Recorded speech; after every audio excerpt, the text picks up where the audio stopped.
Welcome to Jazz Piano Skills. I'm Dr. Bob Lawrence. It's time to discover, learn, and play jazz piano. Last week, we discovered the minor blues scale. We learned how to construct it using standard number notation, and we played it launching from various entry points using ascending and descending motion. No doubt, we followed a very concise, thorough, and methodical approach to the study and practicing of the minor blues scale. How nice, how refreshing to have set before you, especially in this day and age, a concise, thorough, and methodical approach to anything. I'm telling you, with the age of the internet, search engines, and countless, and I mean countless number of videos that are produced and published by people with little, if any, qualifications and absolutely no accountability, it is so easy to get led down blind alleys, wrapped around the axle, and confused to the point of no return. It's just plain maddening. I don't know about you, but I find myself wanting to shout, enough videos already. You know, it's just my personal opinion, but I have to say, videos are not always the answer. They are not always the best way to teach or learn. In fact, it's quite the contrary. Once we begin becoming video dependent on taking in information primarily with our eyes, our ears begin to shut down. And once our ears begin shutting down, it's just simply a matter of time before they turn off. I guess what I'm trying to say is that I'm old school. I like listening. I like using my ears to learn. And that is precisely why I started the Jazz Piano Skills podcast and not a YouTube channel. I love this format very much. I love listening to someone speaking about a subject, a topic, in which they are an expert. Obviously, you feel the same way, and that's why you're a podcast listener. Okay, like I said, last week we discovered the minor blues scale. We learned how to construct it using standard number notation, and we played it launching from various entry points using ascending and descending motion. This week, we are going to do the exact same thing for the major blues scale. Yes, there is a major blues scale. So much attention is always given to the minor blues scale that the poor major blues scale often gets neglected or even just flat out forgotten. But not today. Today, we will take time to discover, learn, and play the major blues scale. Using both of these scales, the major and minor blues scale, to help you develop jazz improvisation vocabulary will not only help you become a more expressive player when playing the blues, but when playing any style or genre of jazz. I want to remind everyone that every Thursday evening, 8 p.m. Central Time, I am live online using the Zoom platform, which I know everybody at this time is very familiar with and very comfortable with. It's everywhere, right? This online masterclass is an open discussion and deeper dive into the current week's podcast episode. So this Thursday, I will be exploring the major blues scale in more detail and answering any of the questions that you may have regarding this podcast episode. And of course, I always leave room within the hour-long class for some Q&A as well. So mark it on your calendars, Thursday evenings, 8 p.m. Central Time, Join me online. It is definitely a value-added educational opportunity and experience you do not want to miss. The Zoom link, by the way, is posted on my Twitter, Instagram, and Facebook pages. If you're not following me, please do so. Plus, I have it posted on the homepage of the Jazz Piano Skills website as well. I'll see you Thursday evening, 8 p.m. Last week, I addressed the question, how important is it for aspiring jazz pianists to become familiar with the blues? And if you remember, I shared with you some poignant thoughts from a paper published by the Thelonious Monk Institute titled The Influence of the Blues on Jazz. The document stresses that jazz, as we know it, would not exist without the blues. In other words, the blues can be said to be the very foundation of jazz, and therefore without the blues, the jazz genre itself would crumble. That is worth giving some thought to as you devote time to studying and learning both the major and minor blues scales, especially if you're thinking that you can simply and quickly learn how to play the blues scales up and down the piano and then move on to more contemporary skills. The point is this: if you do not have a working understanding of the blues, its origins, its history, its form, its stylistic elements, influential musicians, then you are not going to develop into an accomplished jazz musician. It's really that simple. So, once again, as I did last week, I want to encourage you to devote some time to doing research to learn more about the blues. It's a fascinating study that will have a profound impact on your approach to playing and practicing jazz. And once again, practicing is not limited to sitting at the piano pushing keys. You have to develop a solid practice regimen away from the instrument so that the time spent at the instrument is quality time. It's time well invested. The investment of quality time produces maximum results. And I know that is exactly what you are striving to achieve.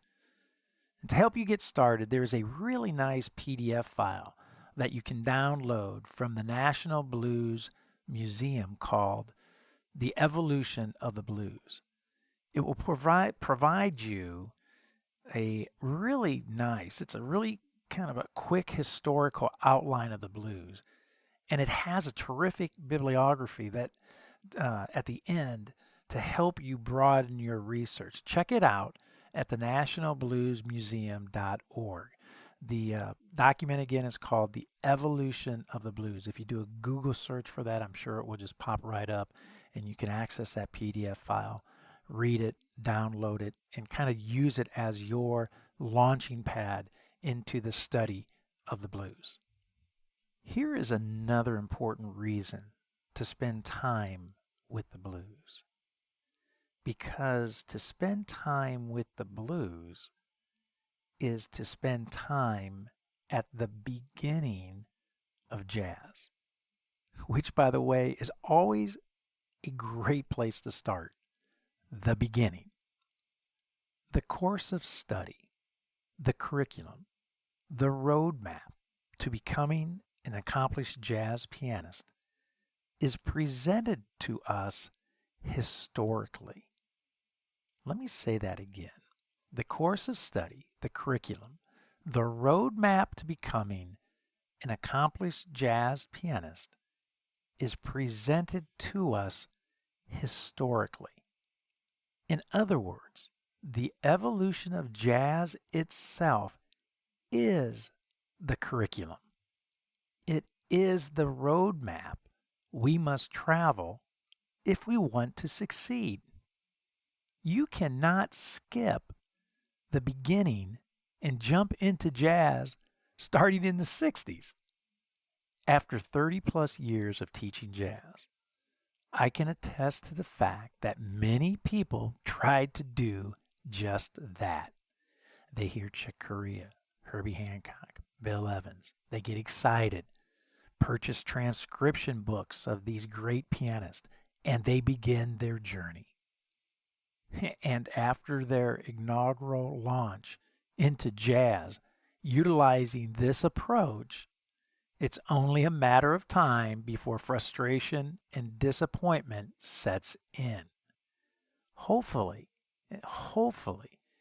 they are surrounded by some good teachers that can assure them that their struggle is not because of a lack of talent.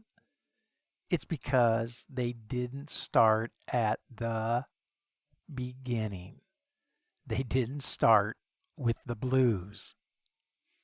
Okay, before we jump in head first with our exploration of the major blues scale, I want to remind you that the educational guides for this Jazz Piano Skills podcast episode devoted to the major blues scale are available for immediate download at JazzPianoSkills.com.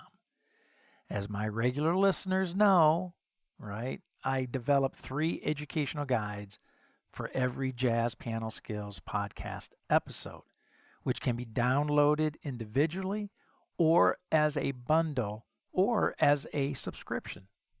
The illustration guide helps you discover the jazz piano skill conceptually.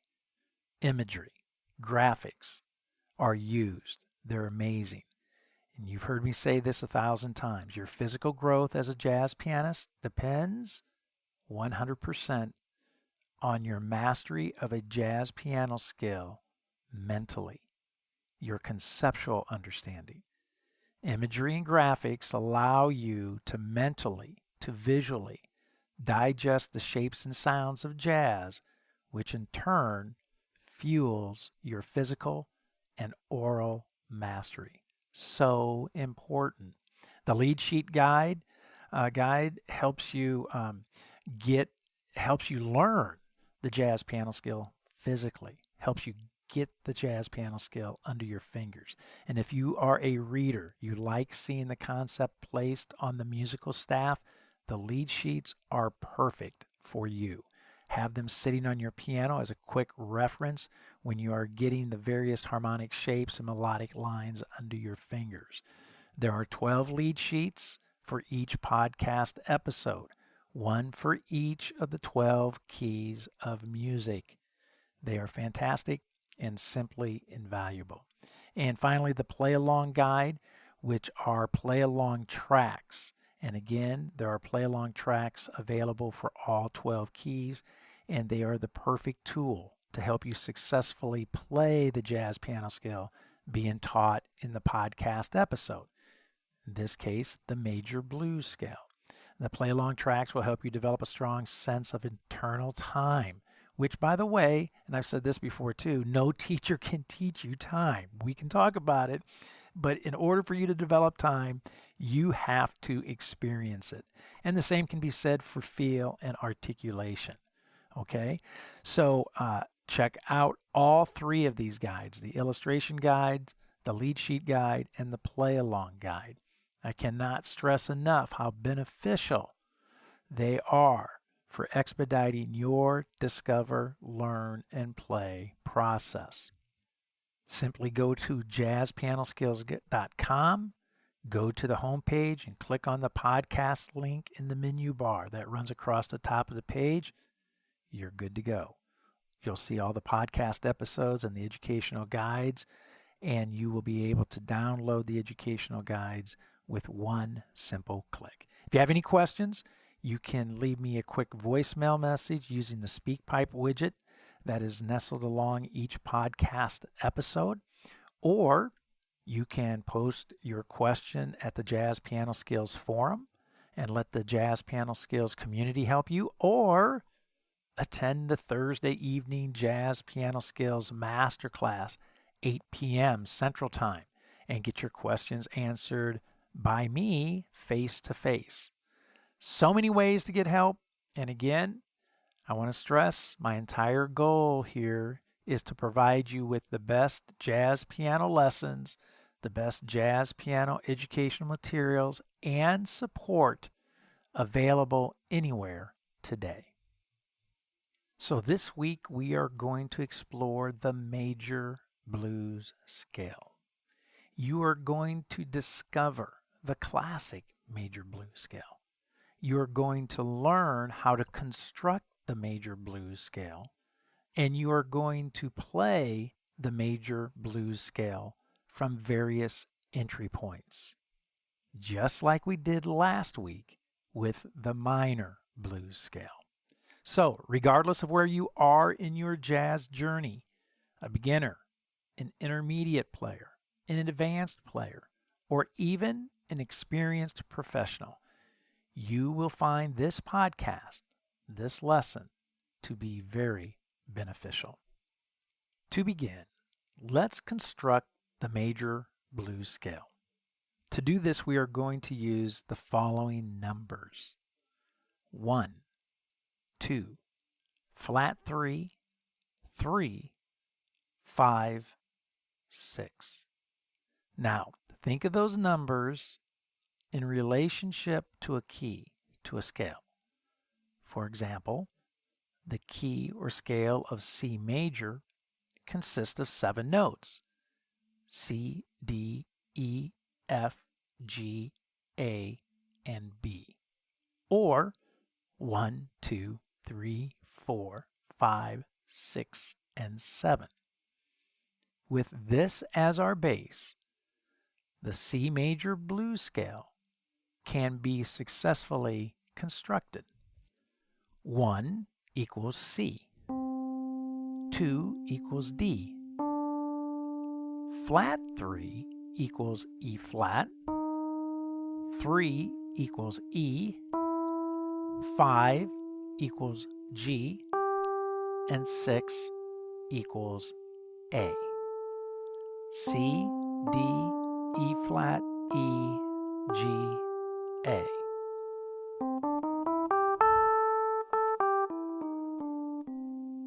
The C major blues scale.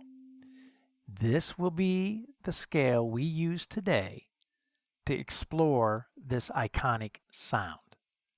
Before we do, there are 2 points that I want to make sure that I highlight.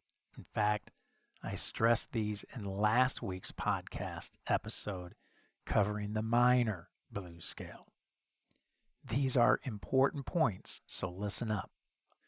Point 1.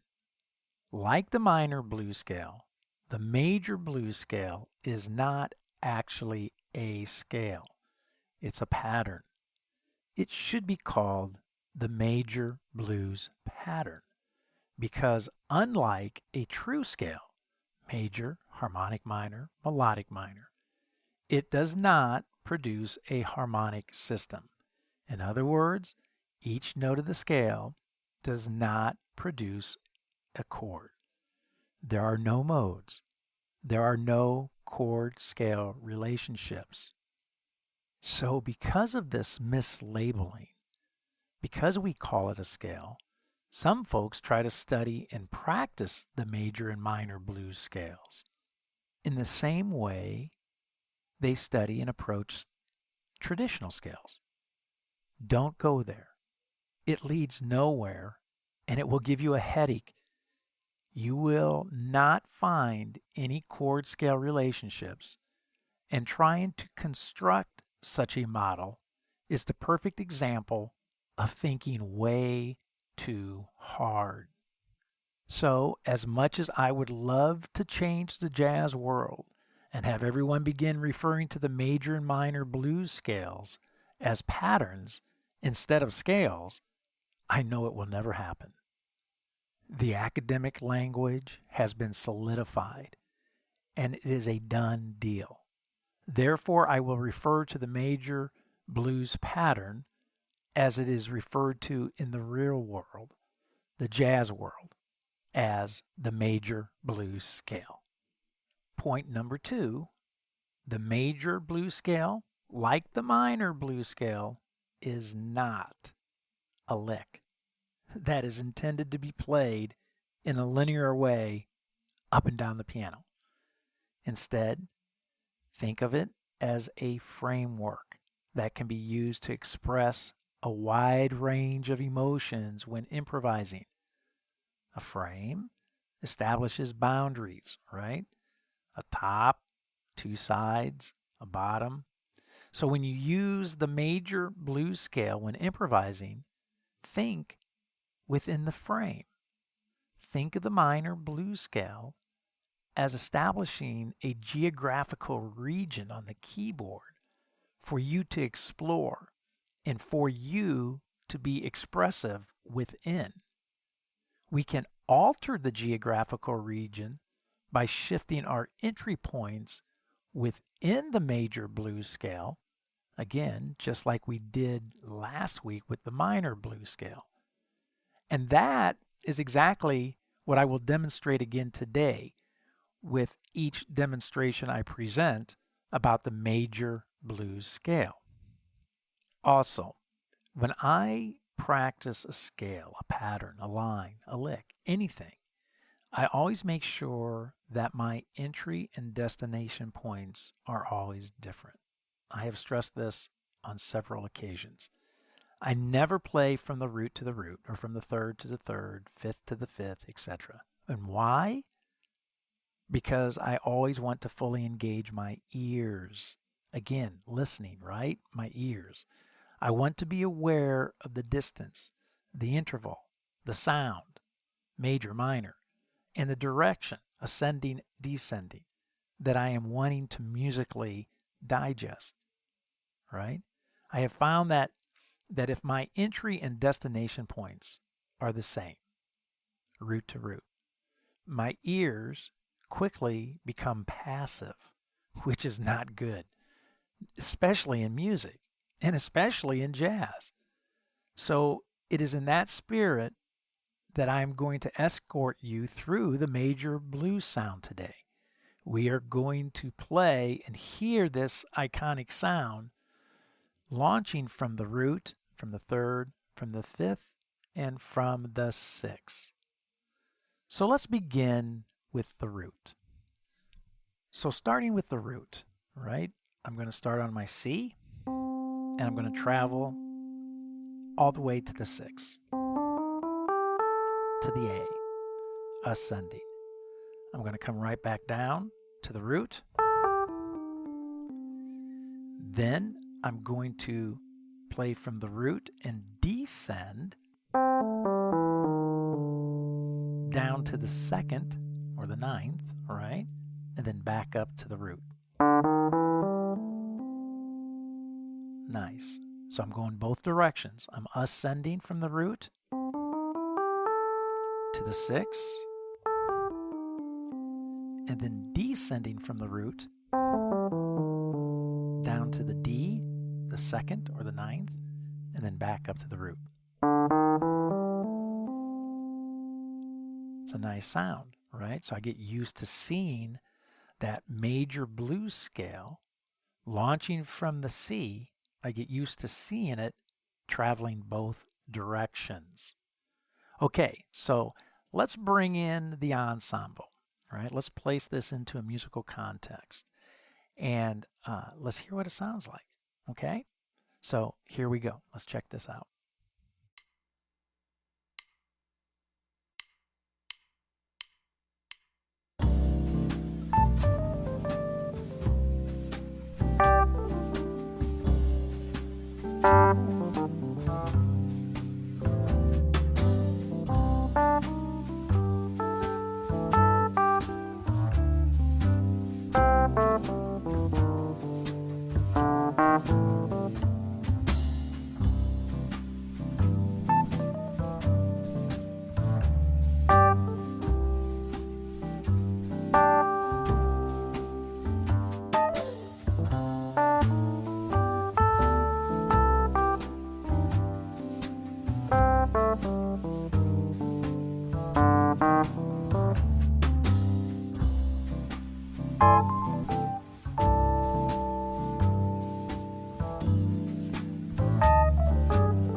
Very nice. Man. As I did last week when playing the minor blues scale, I am playing the major blues scale with a nice, relaxed, and laid back eighth note feel. We spent 3 weeks exploring how to practice articulating the jazz eighth note and solidifying and understanding that it is our treatment of the eighth note that ultimately determines whether or not we are playing jazz. Here is a brutal fact. If we get the eighth note wrong, we get jazz wrong. So if you need to bone up on your eighth note feel, your eighth note articulation, then I strongly recommend checking out the May 12th, May 19th, and May 26th podcast episodes, 2020. It will be time well spent. I also recommend that you download the educational guides for these podcast episodes. As I mentioned earlier, these tools will help maximize your musical growth, your eighth note growth. Okay, now let's explore the major blues scale, launching from the third. So now I'm going to start on the note E, and I'm going to travel up to the flat third. Love it. Got some bite here, right? Some tension. And then descend back down to the E. Then once I'm at the E, I'm going to travel descending. I'm going to descend down to the fifth, down to the G. And then ascend right back up to my third. Nice. So again, from the third, launching from the third as my entry point, I'm going to travel up to the flat third, back down, launch from the third again, descend down to the fifth, and then right back up to the third. Love it.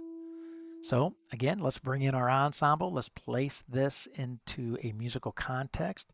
Let's get used to seeing and hearing our major blues scale, launching from the third, ascending, and descending. Okay? So here we go. Let's check this out.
Love it.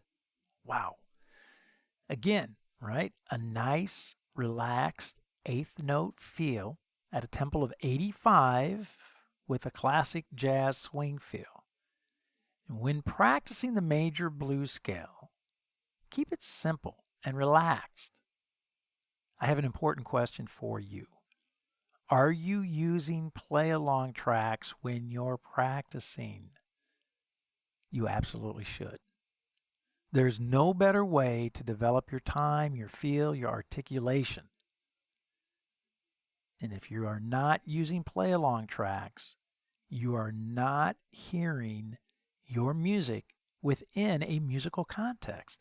And if you are not hearing your music in a musical context, then your ability to accurately assess your playing is skewed. It's flawed. The use of quality play-along tracks is not an option. It's a necessity. And that is why I am committed to making available to you play-along tracks for each jazz piano scale we explore in all 12 keys. And again, you can download the play-along tracks only or as a bundle along with the illustrations and the lead sheets. And you can do so at JazzPianoSkills.com. If you do not have access to play-along tracks, go to the JazzPianoSkills.com, go to the podcast page after this episode and get them. You'll begin to hear a significant improvement in your playing immediately. I mentioned this last week too, that it is so important to be able to easily move either direction from any entry point of a sound. And why? Because you do not want to be root dependent, only capable of playing a scale, a pattern, a line, starting from the root only. Students easily and quickly fall into this trap because they only practice starting on the root. It's such a horrible habit, and yet so many teachers teach this way and allow students to become root dependent. The teachers become the enabler, right? We're not going to allow that to happen. The other trap is only playing from right to left, like you're reading a book. I mentioned this last week as well. That is why with the minor blues scale last week, and again this week with the major blues scale, I am demonstrating how to practice ascending and descending from your entry point, regardless of whether it is the root, the third, the fifth, and the sixth. Okay, now let's explore the major blues scale starting from the fifth. So now I'm going to start on the note G, the fifth, and I'm going to travel up to the note E to the third and right back down. Once I return to my G, now I'm going to descend down to the sixth or the A, note A, and then right back up to the fifth.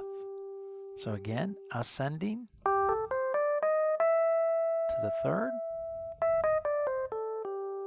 and now descend down to the sixth, to the A, and right back to the fifth, the note G. Okay?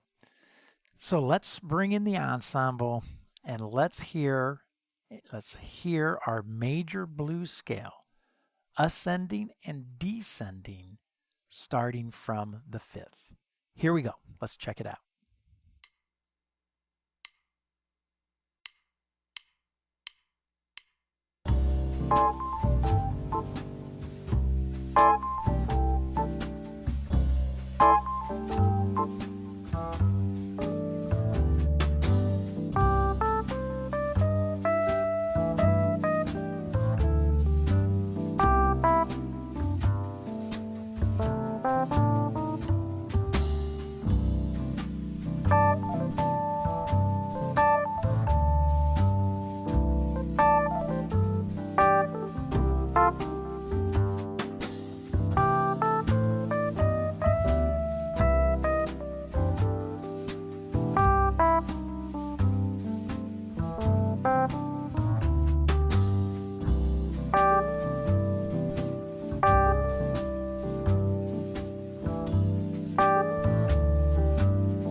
pretty darn cool.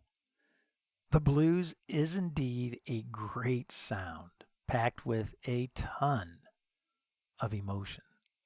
I do want to stress to you how important it is to play these blues lines like you're improvising. In other words, play them musically and pack them with emotion.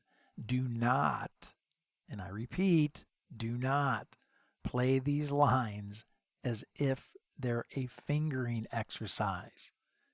If you do, they will end up sounding like an exercise, even when playing them within a song.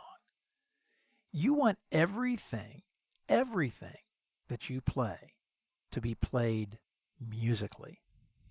With that being said, I mentioned earlier the educational guides, the illustrations, the lead sheets, the play-alongs that are available for you to download, and I strongly suggest that you do so. They're invaluable, and they will maximize your musical growth and help you successfully digest today's lesson on the major blues scale. But I also want you to check out the Jazz Piano Skills courses, and this is a tremendous sequential jazz curriculum that utilizes a self-paced format packed with a ton of goodies, detailed instruction and illustrations, in-depth educational talks, interactive learning media, traditional guides and worksheets, high-definition video demonstrations of me playing every jazz piano skill in all 12 keys, play-along tracks that you can utilize, and of course lead sheets, and as always, professional and personal educational support that I make available for you as well, and easy and mobile access to all of my courses and lessons, whether it be from your desktop or laptop, your tablet, your phone, your watch, your TV, easy access. So be sure to check out the Jazz Piano Skills courses when you're at JazzPianoSkills.com.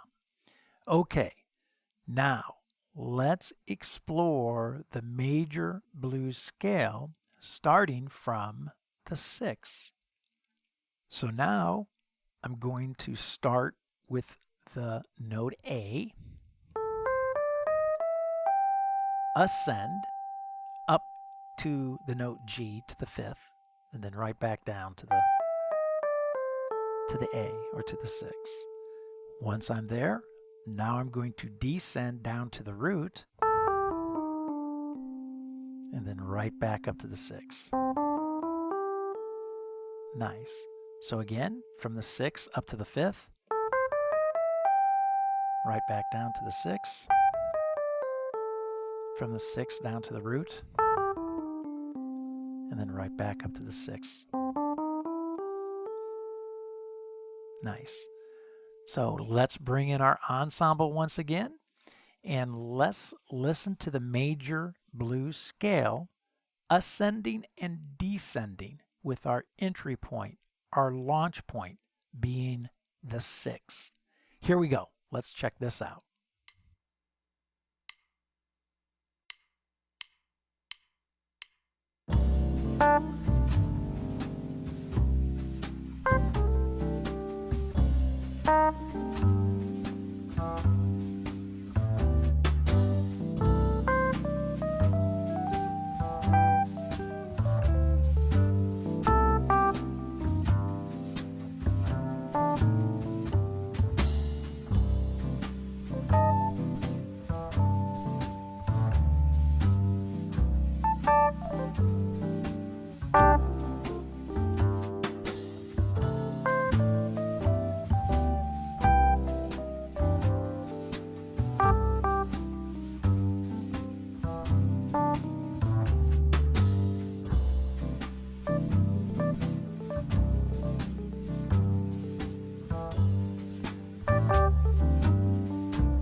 Very, very nice.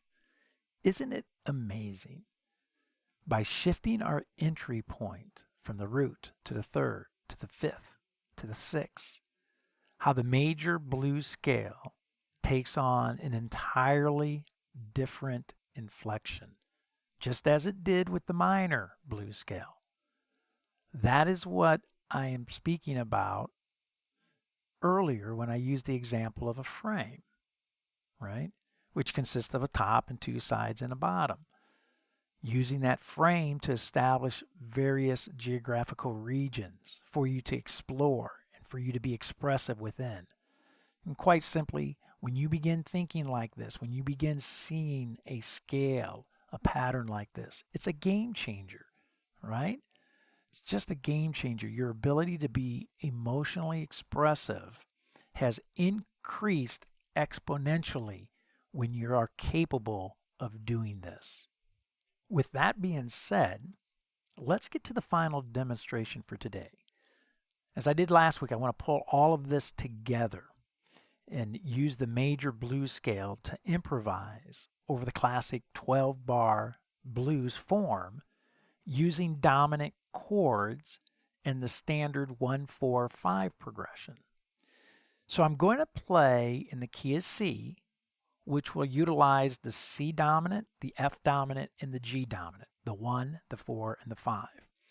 And I'm going to use the C major blues scale over the entire progression. That is correct. We do not change the blues scale for each chord, right? So we're not going to play like a C blues scale for C7, an F blues scale for F7, a G blues scale for G7. C blues scale over the entire progression. Okay? So I'm going to play through the form 4 times.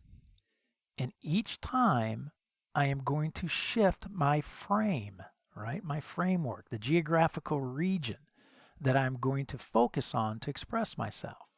So the first chorus, my entry point is going to be the root. I will explore, I will improvise ascending and descending from the root. In the second chorus, I will shift my entry point. I will move my frame over, right, to the third. Now my entry point is the third. And again, I will improvise ascending and descending within this geographical region from the third. Then I'm going to shift my entry point to the fifth, and I'm going to do the same thing. On the third chorus, I'm going to be focusing, ascending, and descending from the fifth. And then finally, my fourth chorus, I shift my frame again, my geographical region, and my entry point will be the sixth, and I will improvise ascending and descending within this framework, within this geographical region. So let's have some fun, right? Let's play the classic 12-bar blues using the standard 1-4-5 progression, dominant chords, and improvise using the C major blues scale only, launching from various entry points, the root, the third, the fifth, and the sixth. So let's bring in the band. Let's bring in our ensemble. Let's put it into a musical context. Let's see how this sounds. Let's have a little fun. Here we go.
way too much fun.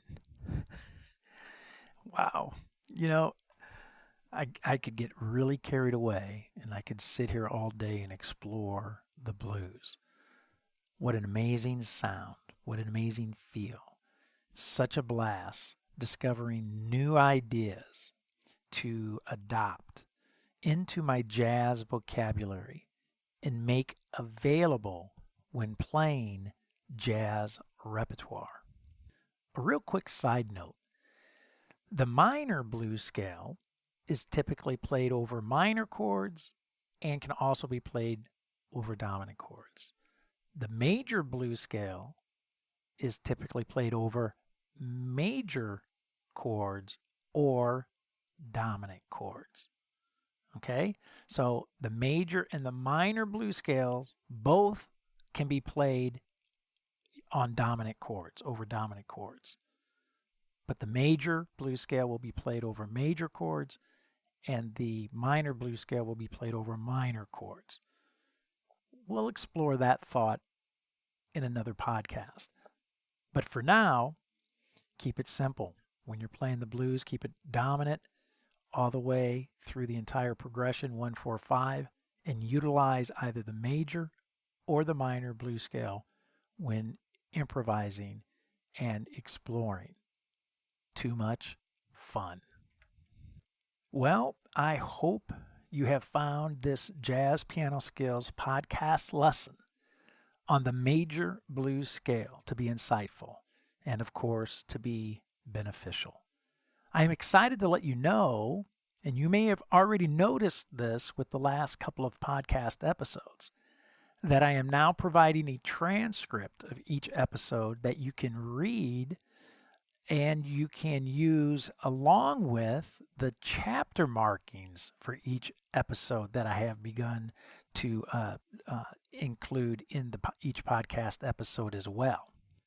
The chapter markings allow you to easily navigate to various parts of the podcast for re-listening purposes. Both tools, the transcript and the chapter markings, are very nice to help you get the most out of each Jazz Piano Skills podcast episode.